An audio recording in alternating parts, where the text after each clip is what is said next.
Well, hi and welcome to the show this week. It's fantastic to have you here, and I really appreciate your attention every week, and it's wonderful to have you along. And now I have a little Facebook Live session that I just did talking about sports psychology and the mental game and how important it is for athletes in the past and how it's becoming more and more acceptable and more important. Having control of your mind is giving you that last edge over the competition. The competition in every sport art now is huge. So we're talking everything sports psychology. I'm telling the story of meeting Wayne Gardner, the world motorcycle champion yesterday, and his insights into sports psychology. So enjoy the show. Well, hi everybody, Lisa Tamati here, and welcome. I'm just going to do a little Facebook Live and or podcast today. Yesterday I had an amazing day. I was invited to go and meet a guy called Wayne Gardner. Now, some of you older folk, my age and above, may remember Wayne Gardner as being the world champion motorcyclist back in the late 80s. And he is from Australia and came from a very normal, humble background and ended up being the top of the Grand Prix in motorcycle racing and won the actual world championship, which is a massive deal, believe me. And yesterday I had the privilege of meeting Wayne. I was asked to come up to Auckland and do an interview series for his promotion of his big movie, which is called Wayne, which is just hitting New Zealand cinemas at the moment. And the reason they got me involved was because Wayne's a very big proponent of sports psychology, of the mental game, of mindset training, and for an athlete to get the edge, and I am too. So they invited me up to come and have an interview with Wayne and to see if we had some common ground, even though our sport arts are completely different, and he's a world champion and I'm definitely not, but just to see what sort of similarities there were. So it was a really exciting interview for me because I got a glimpse into the world of motorcycle racing, what it actually takes to tear around a track for hours on end at 300 kilometers an hour, the level of concentration, the level of self-belief. And the thing about Wayne is that his story is a rags to riches story. It's a story of someone who started off with a $5 motorcycle. He didn't come from a wealthy background like most of these guys do. And he worked his way up, and he just believed he could get there. And he had a lot of naysayers along the way. He had his father who always put him off and tried to get him to stop because he was worried about him having accidents and all those sort of normal parent things. But he actually fought through that. And so we had this amazing interview with Mark Peard, and this will be, I will release it when it's finished. But I wanted to share some of the insights with you today from that interview and some of the questions that Mark posed to us both around mindset, around winning. So the first question that they asked is like, why did you want to win? And Wayne said for him, he always had this inner belief that he could get to the top of this game, that he could actually get there. And he had a lot of self-doubts, of course, all the sort of things, but inside he had this really core thing. He wasn't going to stop at anything. He was going to make it happen. And for him, it was absolutely everything. Now, you have to be you have to be obsessive to get to the top in any sport nowadays. The competition is so extreme, so everybody is looking for that little edge. And he said an interesting thing. When he got picked up by back then the Rothmans team, because cigarettes were allowed to be sponsors back in the day, they made him go and do some sports psychology work with a sports psychologist. And he thought this was absolutely ridiculous, but they would not sign the contract and invest millions of dollars into him if he didn't go and see a sports psychologist. So he went. And it ended up, he said, after a few times working with a psychologist, the penny dropped at just how important this is for an athlete that wants to reach the top. Having someone dissect what's going on in your brain, what is the conversations that you're having, teaching you all of the mind tricks like visualizations, he said for him was a huge one. And I know visualization for me in my life and my career has also been huge. And he took it to the next level because they're doing everything at 300 odd kilometers an hour. And through visualization and practicing going into each and every corner of each of these races that they're doing every weekend and memorizing it and going over and over in your head, he said they had the effect that it slowed time down. It became like slow motion for him. So that when he was going at 300 k's an hour, for us it would be all just a blur. For him it was all like in slow motion, and he could feel everything. The focus was so intense. And this is what visualization can do. It can also make it almost a fait accompli, because you've gone over and over and over in your head. The motor coordination that you have to have, the biomechanics, the planning in your head on how you're going to approach things, and all of these things have a massive impact when you actually come to race day and you're actually facing the situation where you have to do it. So visualization was one of the key things that he said was really, really important for him in his career. For me, I wanted, this was one of the other questions. Why did you want to win so bad? Or why did you want to go after your goals so badly? And for both Wayne and I came up with the absolute same result, which was that we both wanted to prove all the naysayers, all the negative people, all the people that had put us down and told us that we were hopeless and that we'll never, ever have a shit show in hell of ever reaching any of that. We wanted to prove them wrong. So both of us had a burning, burning desire to overcome and to prove all these people wrong. And he said that was the strongest motivation. And I know in my career that in the early days, that was when I was the most hungry, because I was angry and I wanted to prove that I wasn't useless and that I could achieve. And Wayne wanted exactly the same thing. And, you know, for him, it meant that he was willing to go the extra mile, to willing to push through barrier after barrier, to go up against obstacles, to be able to achieve the goals that he wanted to do. Because in the back of his mind, all he had was these voices saying, you can't do it. You're never going to do it. Hey, thanks, Erica, for joining. And yes, you definitely got that motivation too. So it's all about finding out your why, finding your motivation. What is it that's driving you? And in both of our cases, both for Wayne Gardner, the world motorcycle champion, and for me, was that we really wanted to prove other people wrong. We wanted to overcome the odds. We wanted to beat the odds. Now, when once again, when I faced the situation with my mum a couple of years ago, and they said she'd never do anything, and one of the driving factor obviously was love and wanting to get her back, and the second driving factor was that they told me I couldn't do it. That was impossible. When people tell me it's impossible, I just go into overdrive, and that is what a lot of top athletes do. They go into overdrive. They don't accept the status quo. They don't accept the opinion of Joe Bloggs, who's apparently an expert there, and he's telling you what it is. So visualization and having a sports psychologist, he was very, very lucky. You know, he said that he had a massive team of people around him that he could call on. I said, well, you know, ultramarathon running is a bit different, and you don't have anybody to call on, and you've got to raise your money yourself and do everything yourself. And he was really appreciative of that he had all that advantage. So the next question that Mark posed to us was, what does it actually feel like to win?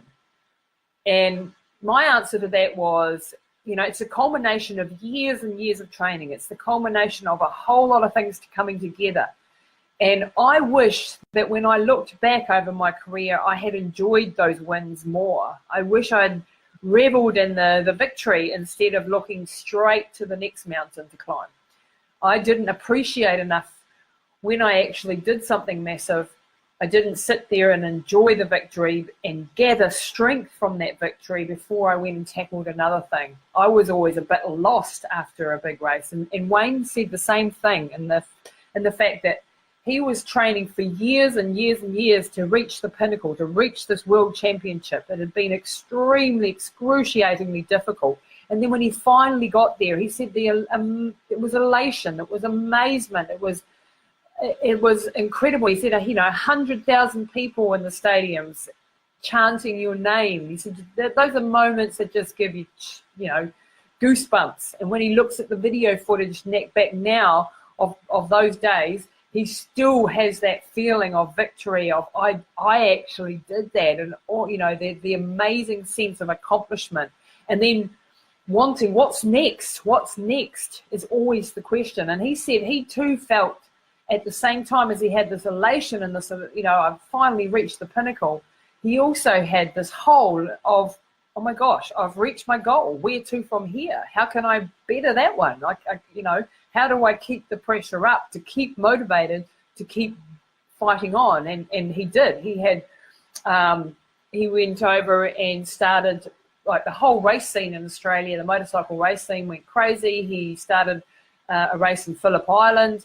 And that was a massively huge success, and he went on and had years more success in his career, and he bowed out at the age of 32, I believe, having achieved many, many milestones, and the ultimate pinnacle of that being the World Championship. And for me, the winning is just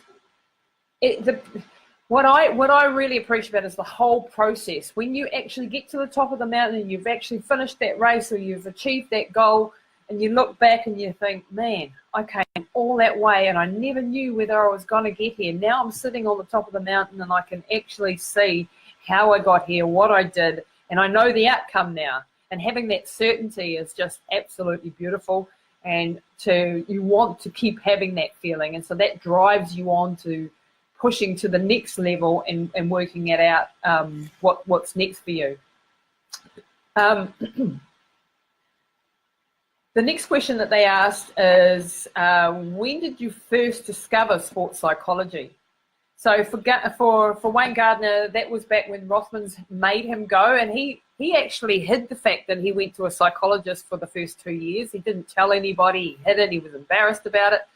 And he didn't really want anybody to know that he was working with a sports psychologist, because he thought that everyone would think he was weak, that he was useless. When actually nowadays, sports psychology is a huge area. The mental game is everything for athletes.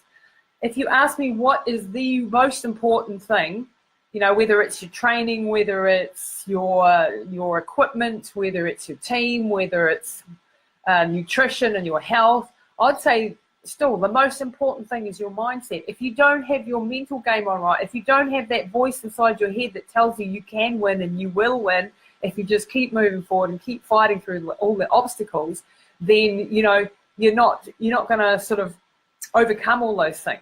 So having your mental game on, having these techniques and rituals and patterns that you can go through, and being able to control your own physiology, being able to control your nerves, being able to control your focus, being able to control your energy and where it's going, are really crucial things that all stem from up here.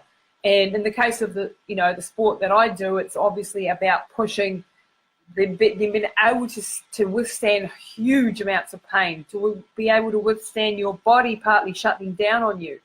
And getting back up again. It's been able to deal with sleep deprivation. It's been able to deal with dehydration. It's been able to deal with stomach problems and collapses and getting back up. And that's where the mental game comes in, whether you can keep and fight that through that. And Wayne said for him too, it was about getting that extra last couple of percent. You know, there's so much competition in every sport art now that it's just ramping up higher and higher and higher.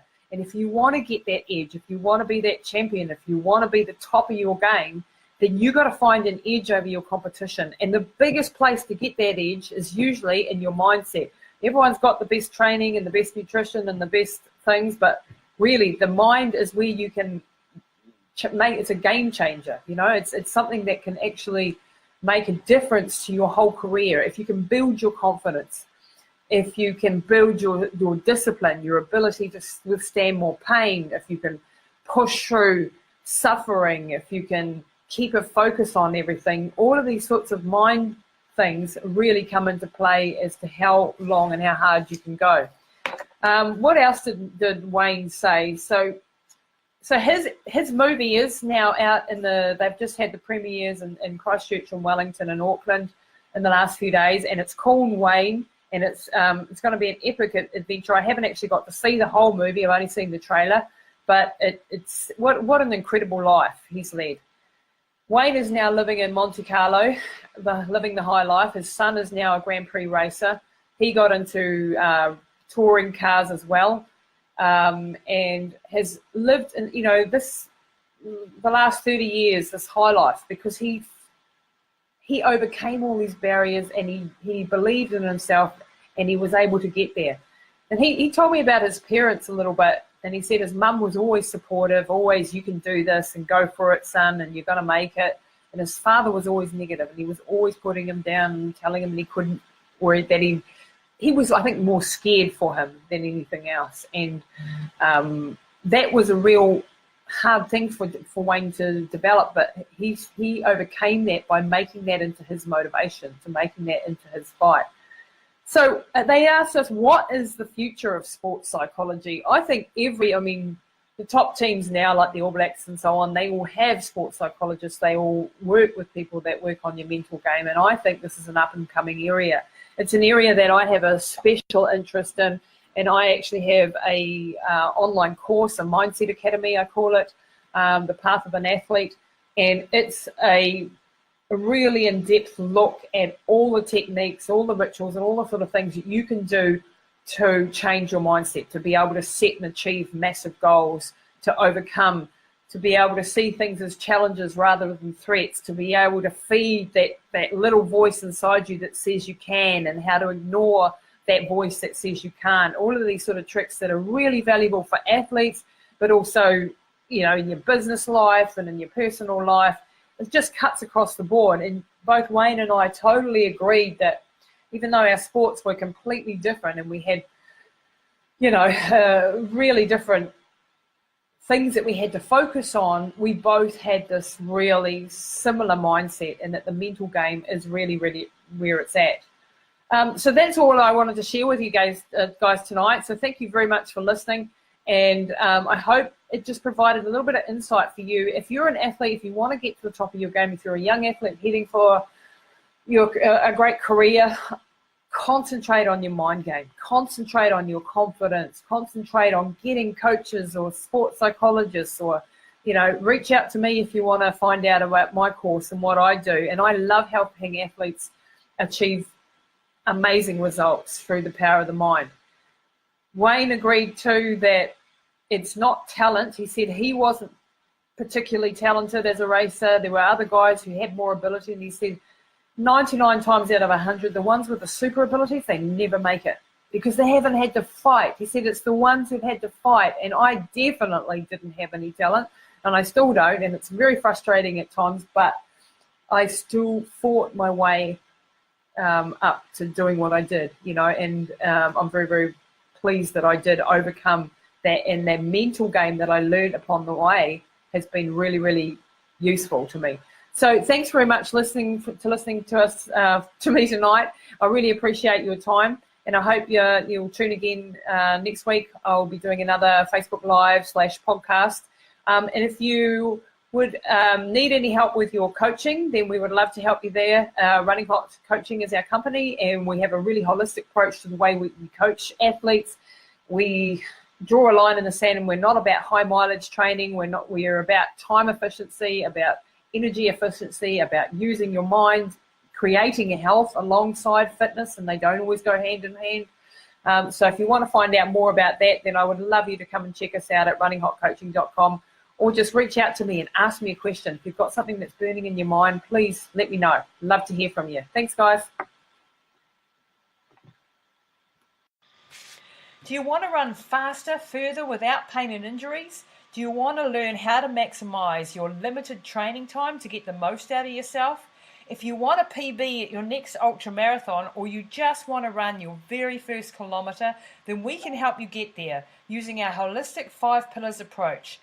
Our system includes all the pieces of the training puzzle, from strength and conditioning to mobility workouts to nutrition and supplementation, and a big piece of the puzzle is mindset and motivation, as well, of course, as your run sessions and your technique drills.